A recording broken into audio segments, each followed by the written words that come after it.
Historia de las drogas. Cristianismo y ebriedad, los monoteísmos con vocación de imperio universal. Lejos de mí esa gente que no sabe su camino, y quiere enseñarlo a los demás, esos que prometiendo tesoros os piden unas monedas.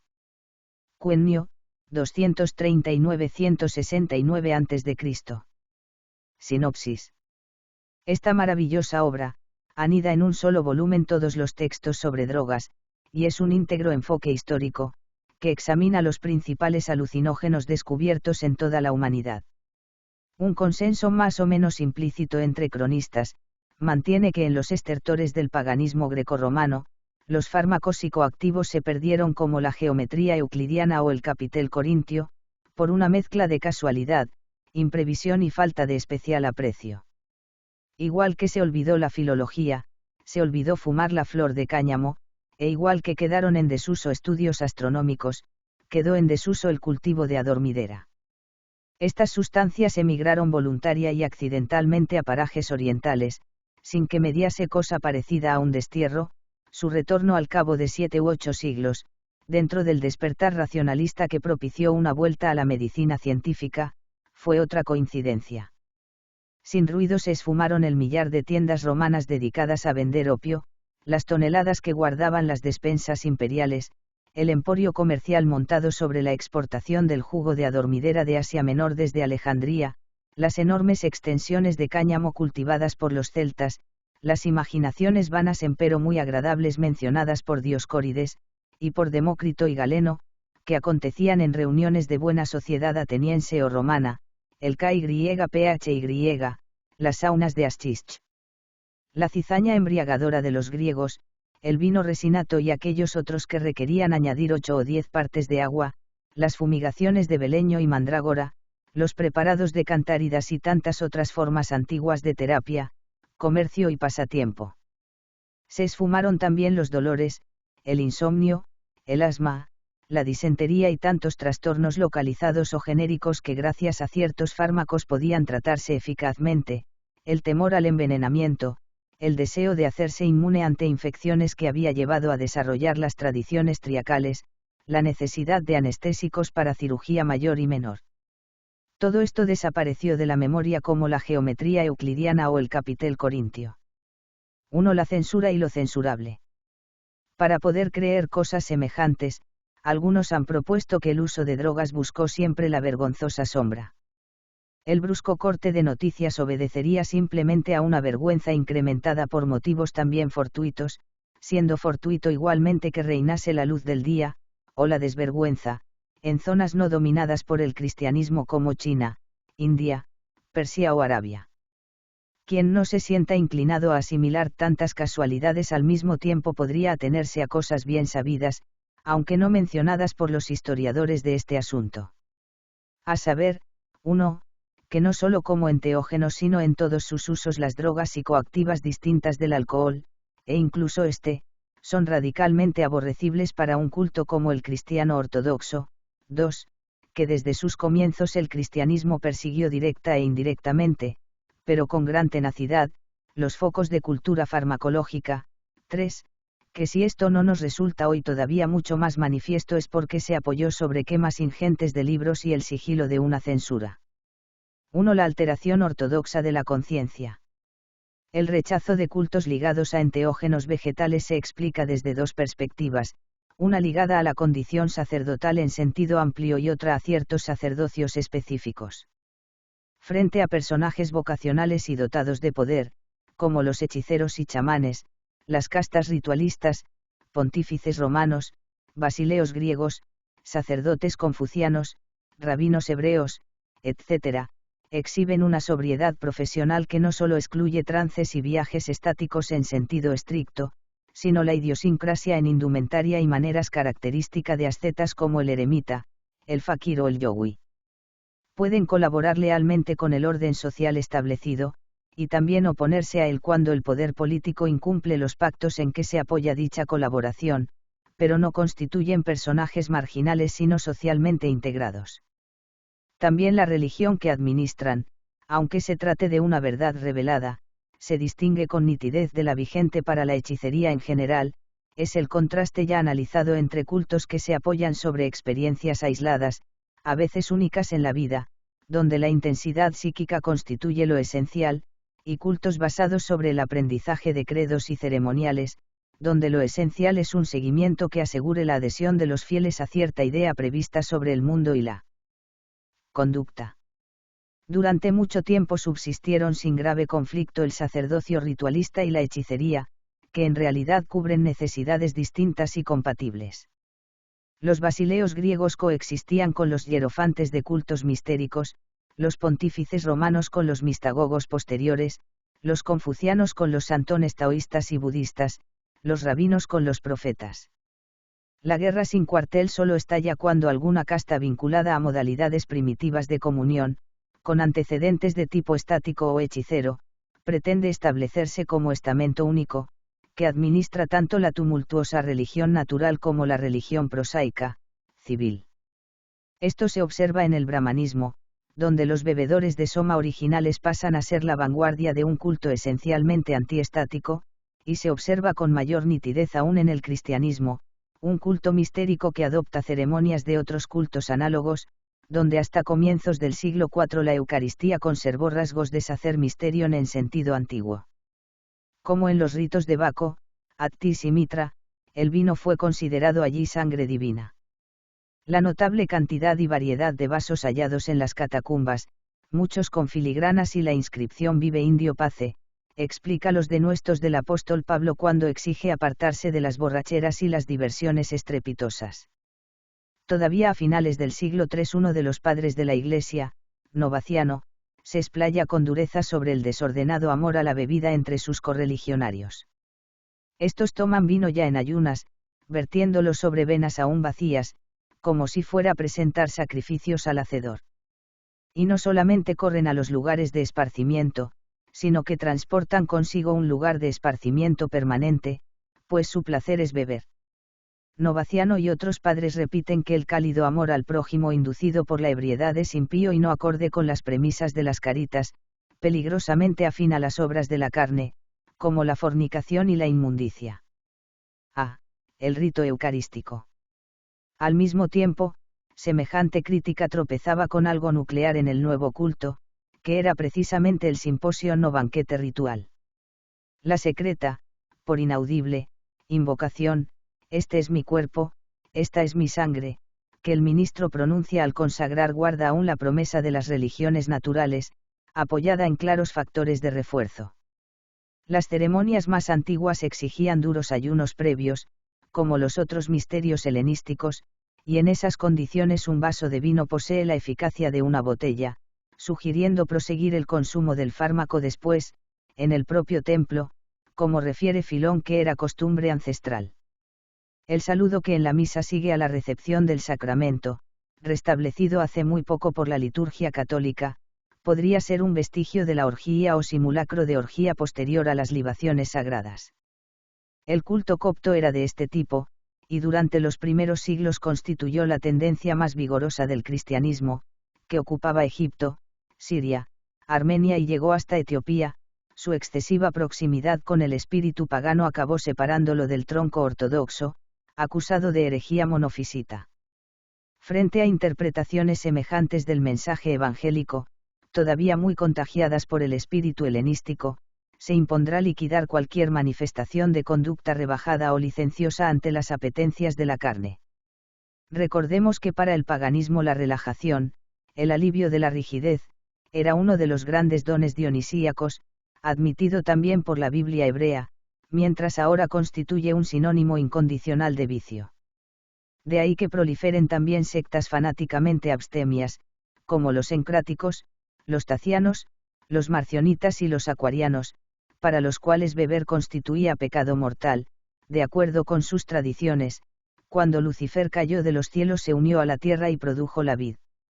La solución de compromiso entre posturas antagónicas fue una Eucaristía estrictamente formal, reduciendo a mero símbolo el ayuno y, algo más tarde, reservando el vino para el ministro. Se retenía así la promesa de las religiones estáticas antiguas, la unión mística con la deidad, pero cambiando la naturaleza de sus intensificadores. Ya no eran el vino, el ayuno o la celebración estrepitosa de una fraternidad en el amor, sino una sobria fe sostenida por un mundo externo despejado de errores que pudieran conducir al extravío. Comentando la diferencia entre lo que promete un clérigo al preparar para la primera comunión y lo que el fiel experimenta al recibirla, hablaba Graves de la desilusión sentida a menudo por los adolescentes cristianos. En efecto, el instructor ha prometido más de lo que podía otorgar, aunque no más de lo que ellos podrían sentir. Según Graves, si tras esa preparación el aspirante recibiese la hostia impregnada por un fármaco visionario, su experiencia podría convertirse en un verdadero rito iniciático, con intensidad suficiente para troquelar toda su vida ulterior. Pero la originalidad del cristianismo en Occidente, como la del brahmanismo en Oriente, fue conservar intacta la promesa de éxtasis y al mismo tiempo llevarla a otra vida, cambiando la oferta de transubstanciación física actual por otra de transmigración aplazada al fin de los tiempos. En religiones que se quieren ante todo universales y ortodoxas, la desilusión queda de sobra compensada por progresos decisivos de control. El milagro sigue vigente, y es comer al Dios, pero en vez de caer en trance lo exigible es querer creer. Aunque los sentidos no hayan notado diferencia alguna antes y después de comulgar, a la voluntad del fiel se encomienda la consumación del milagro. He ahí un hallazgo sin duda genial capaz de perpetuar indefinidamente la pura liturgia siempre que se borre cualquier punto de comparación. Sin esto segundo es absolutamente inviable lo primero, y desde el preciso instante en que se consolida el formalismo del rito eucarístico, todas las comuniones no basadas sobre un esfuerzo de autosugestión son estigmatizadas como tratos con potencias satánicas. Lo corpóreo es algo que mancha, una impureza. La deidad no tendrá nada de misterio vegetal, será una, incorpórea y trascendente, como la propia autoridad de la fe. Pero la represión pone en marcha un retorno de lo reprimido bajo distintos disfraces. El adversario o Satán será en realidad el pasado, la promesa de cualquier unio mysticano transformada aún en unio formalis. La oposición a la idea del enteógeno natural es tanto más rigurosa cuanto más nazca de una promesa enteogénica traicionada. Eso justificará la destrucción de ritos mistéricos en el área mediterránea y Europa, la persecución infatigable de hechiceros hasta el siglo XIX, la cruzada misional contra las idolatrías descubiertas en América y otros continentes. Justificará, finalmente, aquello que distingue al cristianismo de todas las grandes religiones conocidas, ser la única fe que no vaciló en imponerse por el terror, la única donde el asentimiento interno contó menos que el externo. B. Los usos lúdicos y terapéuticos. Establecido hasta qué punto y por qué cualquier empleo mágico religioso de fármacos ataca la esencia del cristianismo, queda en pie la posibilidad de que no suceda algo idéntico con otros empleos. No obstante, la distinción actual entre uso médico y uso recreativo es borrosa para la antigüedad, donde brilla por su ausencia un solo texto en el que una cosa excluya la otra. La euforia, tanto positiva, por obtención de contento, como negativa, por alivio de dolor, constituye un fin en sí. En otras palabras, la euforia es terapéutica.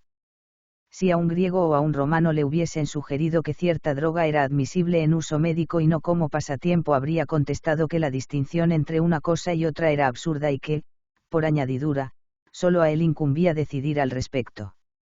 Pero que la euforia sea un fin en sí no es admisible para el cristianismo. Solo cierto tipo de euforia, la pura o legítima, puede considerarse digna, mientras cualquier otro modo de procurarse satisfacción incurre en pecado. Las formulaciones del apóstol Pablo son inequívocas. Porque la carne está contra el espíritu en su deseo, y el espíritu contra la carne. Hazte sordo para con tus miembros inmundos sobre la tierra, a fin de mortificarlos.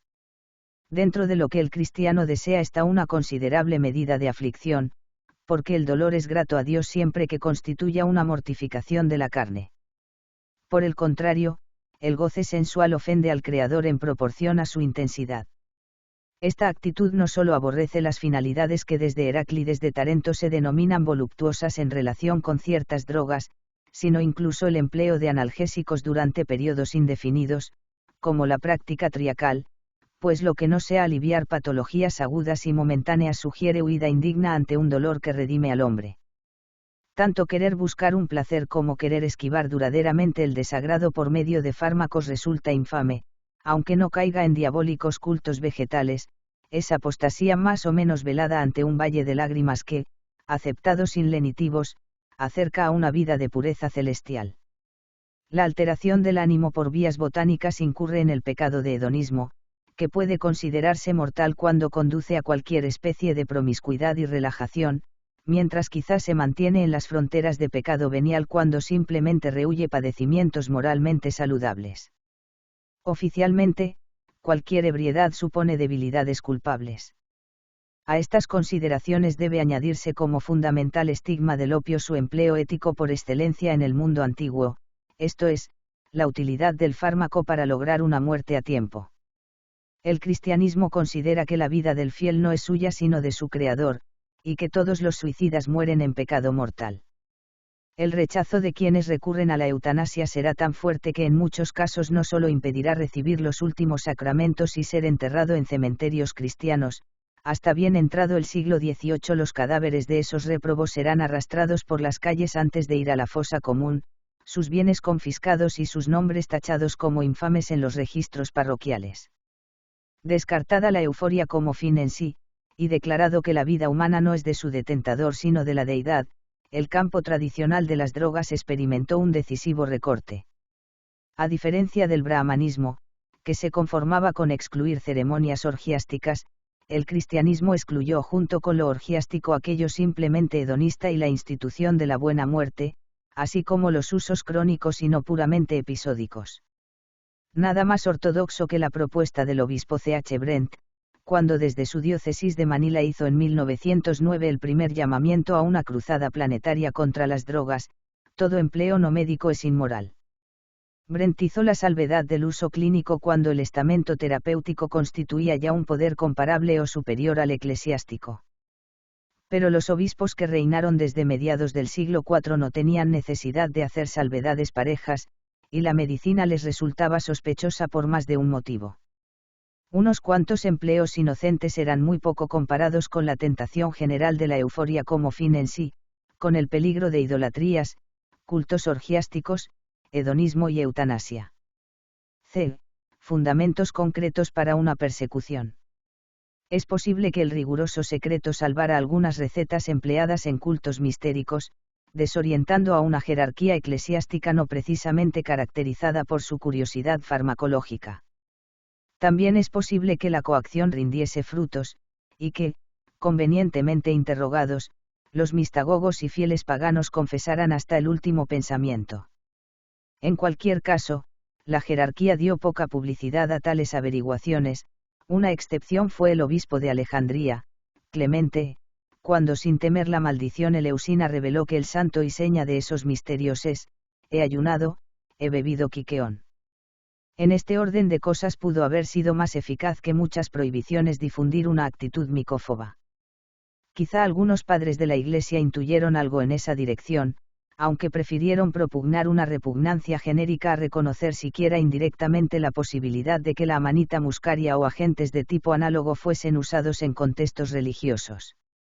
Con la expresa finalidad de suprimir todo tipo de misterios distintos del eucarístico, y presionado a ello por los obispos, el emperador Valentiniano prohíbe, bajo pena de muerte, naturalmente, cualesquiera celebraciones nocturnas en sus dominios. Ilustra en mayor medida la actitud oficial ante fenómenos de trance una teoría del mismo Agustín sobre la causa de las metamorfosis. Creemos que el demonio sume a los hombres que dicen haber experimentado metamorfosis en una situación especial de ensueño imaginativo, durante la cual se dan como vividos, con todo detalle, muchos episodios que pueden ocurrir en derredor, aunque no al que está bajo el poder maléfico. Se da por seguro que el efecto no obedece a una virtud natural de plantas o mezclas, sino al poder maléfico.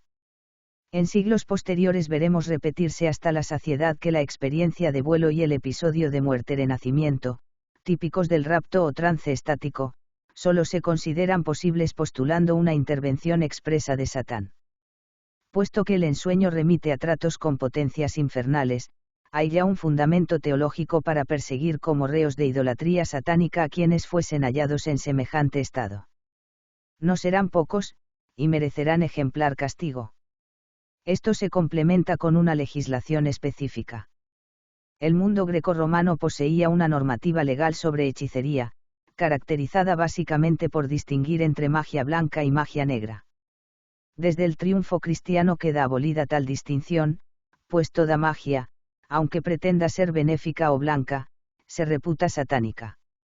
La alternativa entre Jesús y Simón el Mago, uno de los episodios evangélicos más conocidos, ilustra el combate inicial entre milagros venidos de la deidad ortodoxa y milagros provenientes de otras potencias. Ya el Antiguo Testamento dejaba las manos libres para fulminar competidores con su orden, no dejarás que la hechicera viva. Pero Israel era un pequeño territorio, y ahora esa ley debe imponerse universalmente. La aparición de normas adaptadas a semejante propósito no se hace esperar. En el año 424 la ley sálica contempla el exterminio de brujas y preparadores de filtros en general, aunque arbitra también multas para quienes acusen a alguien de esos crímenes sin poderlos probar. Esta salvedad merece ser tomada en cuenta, pues cuando comiencen las grandes persecuciones, a partir del siglo XIV, la denuncia se hará libre y secreta, sin riesgo alguno para denunciantes e inquisidores. En el año 506 el Concilio de Agde, en su Canon 42, excomulga expresamente a hechiceros, a vampiros y a quienes los consulten. En el 511 el Concilio de Orleans reitera lo anterior para quienes se apliquen a la confección de brebajes perjudiciales. En el año 589 el Canon 14 del Concilio de Narbona ordena vender como esclavos a los hechiceros, con sus mujeres, hijos y sirvientes, en provecho de los pobres. Antes de que la fe cristiana se convirtiera en condición para disfrutar de ciudadanía, cosa establecida a partir del 381, el derecho romano contenía ya numerosas prohibiciones relativas a la magia, que fueron endureciéndose progresivamente durante el Bajo Imperio. En tiempos de Caracalla, por ejemplo, se castiga con crucifixión a quienes pregunten o respondan sobre la salud del César, y al esclavo que consulte sobre la vida de su amo. También llegó a considerarse crimen contra la salus publica el hecho de poseer libros con fórmulas mágicas. Pero si la nigromancia se hallaba prohibida, la quiromancia no astrológica, sin amenazas para el César o el amo, gozaba de gran prestigio, según indica entre otros testimonios el de Apuleyo. Lo que preocupaba al supersticioso romano, y muy especialmente al poder político era, como aclara un edicto imperial promulgado en el año 357, la curiosidad de pensar el futuro. Con la entronización del cristianismo, en cambio, ingresan dentro de lo perseguido un cortejo de personajes, herboristas, farmacópolos, ensalmadores, catárticos, chamanes, pontífices de otros cultos, mistagogos, teósofos, brujas urbanas y rurales, etc., que no figuraban en los elencos romanos clásicos, y mucho menos en los griegos. En principio, esa extensión nacía de borrarse la diferencia entre magia blanca y nigromancia. Sin embargo, representó también una eficaz manera de perseguir los centros de cultura farmacológica, tanto al nivel productor como investigador y consumidor. En el Fuero Juzgo, ordenamiento jurídico de la monarquía visigótica, aparecen varias disposiciones de Chindasvinto que prefiguran la posterior cruzada contra la infame secta brujeril. En la segunda se amplía la condena de adivinos, sorteros y encantadores a aquellos que dan hierbas maléficas, sin distinguir entre venenos propiamente dichos, filtros y fármacos. Pero al superponerse el delito del nigromante y el religioso, el maleficio y la apostasía, se borra también la distinción entre unas drogas y otras. Aunque las clases altas quizás siguieron usando sin peligro las plantas tradicionales de la farmacopea céltica y grecolatina, a nivel popular esos remedios están contaminados de paganismo y representan algo impuro. Ayuda a comprender el tipo de terapia considerado sin estigma que desde el siglo VI al XII los medicamentos con mejor reputación en Europa fueran la momia pulverizada de Egipto y el cuerno de unicornio molido. Como indica un edicto del Franco Childerico III, cualquier empleo de plantas diabólicas será reprimido por superstición y gentilidad.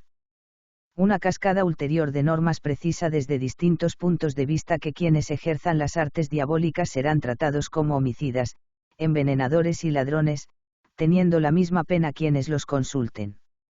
Los textos más explícitos en esta dirección son varias capitulares del emperador Carlomagno, cuya coronación marca también el ascenso del obispo de Roma a papa, en especial una del 800 donde llama al opio obra de Satanás e indica que quien lo toque incurre en el crimen del brujo y envenenador.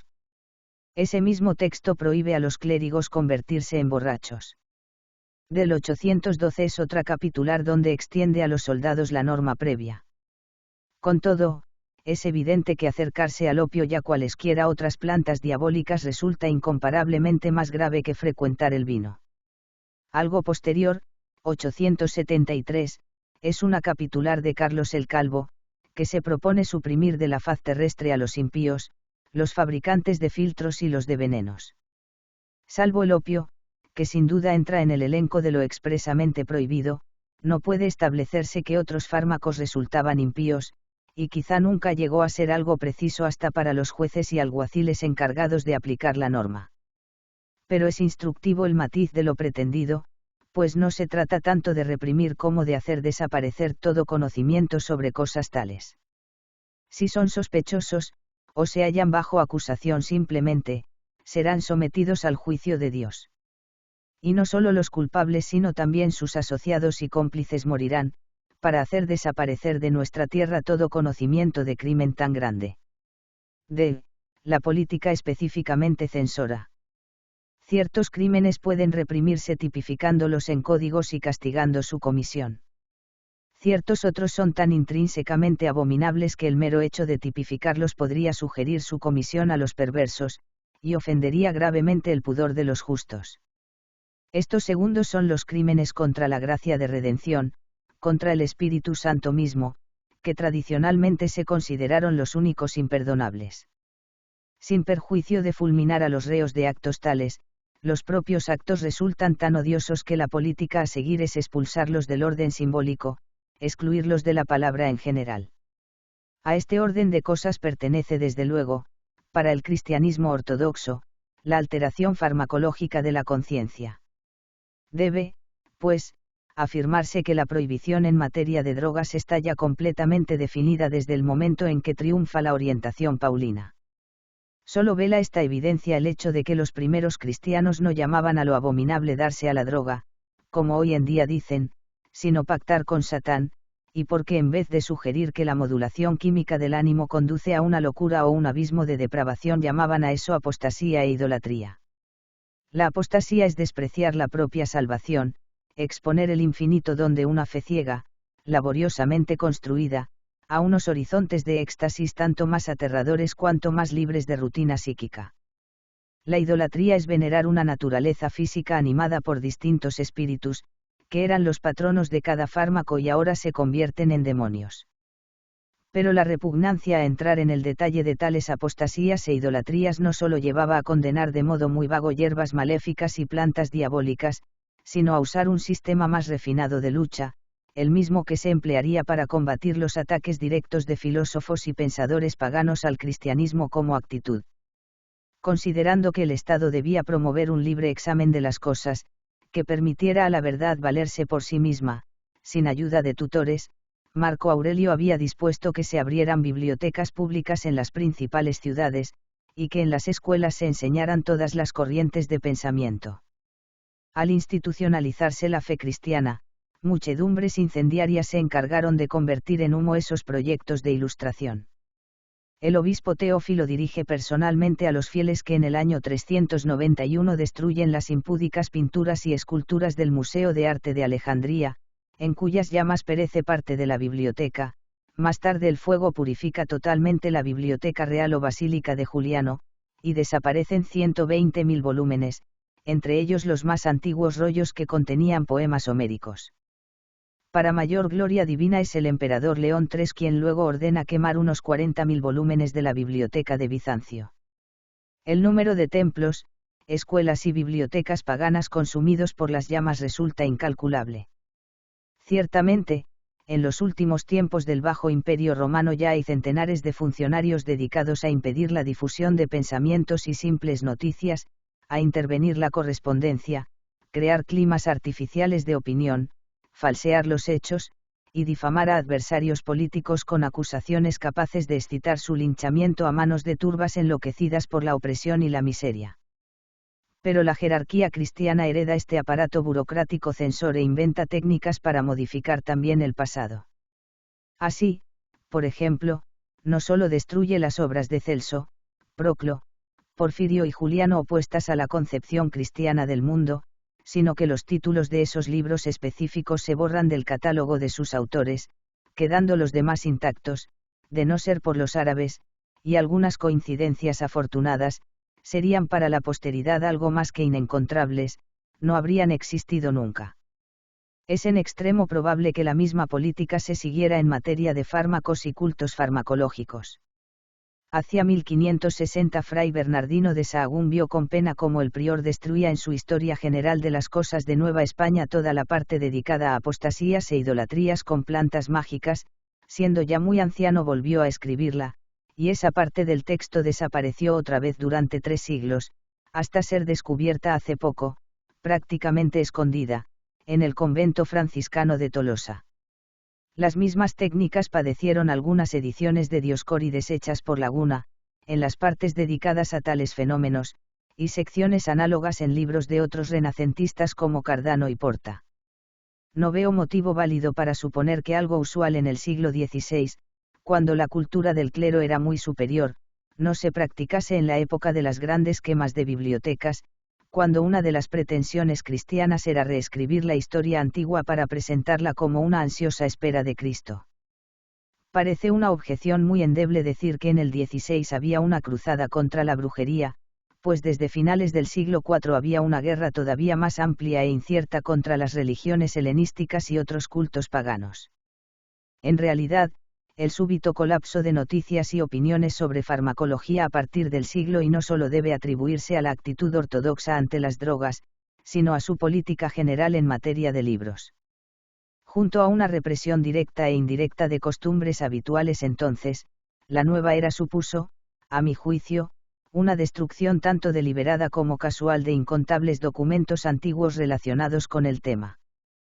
Por consiguiente, en vez de decir que el uso de drogas psicoactivas buscó siempre la vergonzosa sombra, como propuso Lewin, podríamos decir mejor que desde el triunfo del cristianismo dicho uso quiso ser velado por vergonzosas sombras. Junto a evidentes ventajas de exactitud histórica, este criterio presenta las adicionales de explicar por qué nada semejante al oscurecimiento aconteció en otros lugares de la Tierra, y por qué el retorno del laicismo a Europa supondrá una rápida acumulación de noticias y hallazgos, en un campo hasta entonces vacío de ambas cosas. 2. La preparación de una cruzada interna. A mediados del siglo VII solo los territorios que hoy son Francia, España e Italia se conservan fieles al obispo de Roma. Las prácticas del clero exhiben rasgos de inaudita corrupción, que intentan contrarrestar movimientos monacales de reforma surgidos en Palestina e Irlanda. El celo evangélico ha pronunciado un anatema contra el saber antiguo, y no vacila en decir, por boca del obispo de Hipona, Agustín, que la meta de las ciencias es una curiosidad malsana. En pocos siglos Europa retrocede económica y espiritualmente un milenio. Plagas del campo y de la cabaña, catástrofes naturales, caos social, privilegios, barbarie, continuos expolios y toda suerte de cosas antes remediadas en mayor o menor medida con derecho civil, experiencia y conocimiento se alían con invasiones de vikingos, magiares y sarracenos para producir una rápida feudalización. Muchas aldeas son abandonadas, otras quedan sometidas al aislamiento, los bosques se adueñan de grandes extensiones, la agricultura y la ganadería no producen excedentes capaces de sostener un verdadero comercio, la industria minera, metalúrgica y alimenticia sufren un colapso, las comunicaciones se hacen imposibles o demasiado peligrosas. Sin prever que solo convertiría en potenciales herejes a simples infieles, Roma recaba el apoyo de nobles y reyes para bautizar por la fuerza a los sajones, daneses, prusianos, lombardos, eslavos, judíos y moros que caen bajo su zona de influencia. Con todo, la cantonalización general conspira contra la pureza de la fe. Por todas partes el rito ortodoxo aparece plagado de ecos politeístas, que toma a préstamo de la región en cada caso convertida, aunque la fusión de ignorancia e intolerancia produzca sin pausa nuevos bríos misionales. La catequesis durante la Alta Edad Media se encuentra en una fase de abierta captación de fieles, no aún en la de su perfeccionamiento espiritual propiamente dicho. De ahí que la magia esté prohibida, pero no haya sino magia por doquier. El tipo de medicina preconizado por Hipócrates y Galeno es sospechoso de gentilidad, y como los hechiceros son todavía más objetables, la única terapia legítima son consejos de los clérigos. Misas, ofrendas, limosnas y oraciones devotas remedian toda suerte de males, dentro de un retorno general a la cura por ensalmos que solo exige para los ensalmadores vestir el hábito de alguna orden reconocida.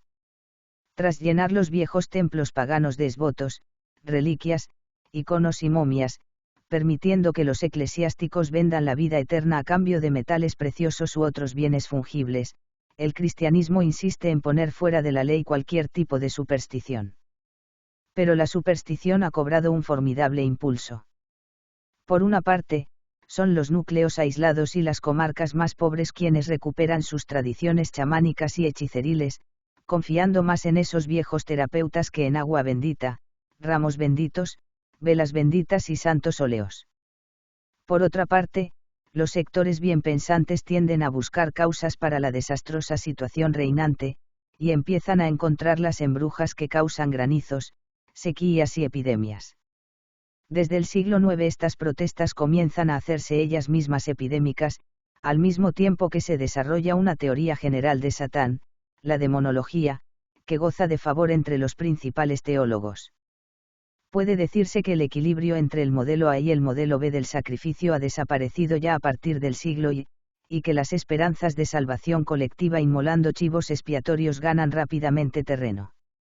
1. La bruja clásica y la medieval. En los primeros tiempos se manifiestan curiosas ambivalencias. Por un lado es preciso borrar la fe en cualquier hechicería, castigando incluso con pena de muerte a quienes admitan la eficacia de las operaciones realizadas por brujas.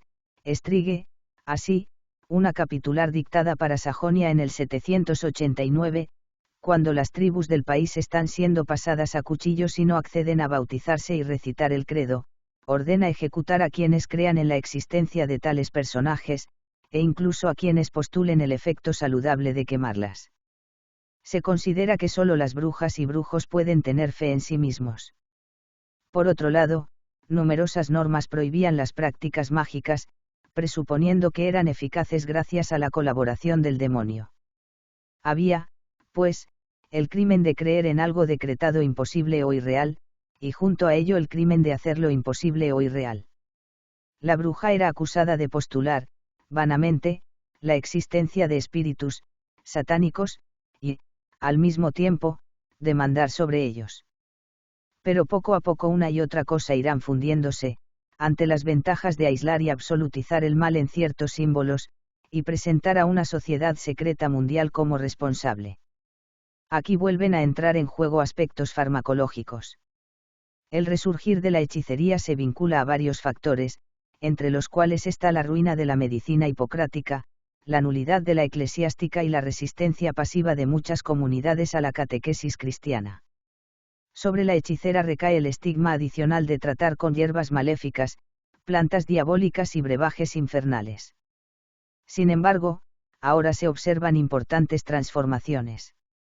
La hechicera, estriga, clásica es alguien que ejerce un oficio, necesita dinero y conocimiento de causa, sobre todo. Constituye un personaje urbano, perfectamente conocido ya en la Roma arcaica. Poetas antiguos como Laevio mencionan sus artes para combinar sustancias, farmacon, agoginon, filtron, poculum, y en la época imperial es aludida con una mezcla de temor y burla por Lucano, Horacio, Ovidio, Petronio y Apuleyo. Teócrito describe a una de estas mujeres, Simeta, en un poema llamado precisamente Parmacon. Sus intervenciones tienen mucho de efectismo teatral, pero posee un laboratorio o algo análogo donde prepara una variedad de artículos.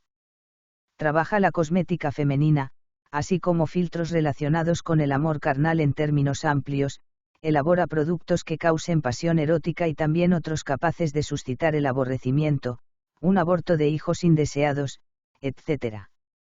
Aunque compendie operaciones abominables para el buen cristiano, debe ser una persona inteligente y hábil, con mucho mundo, como la Celestina.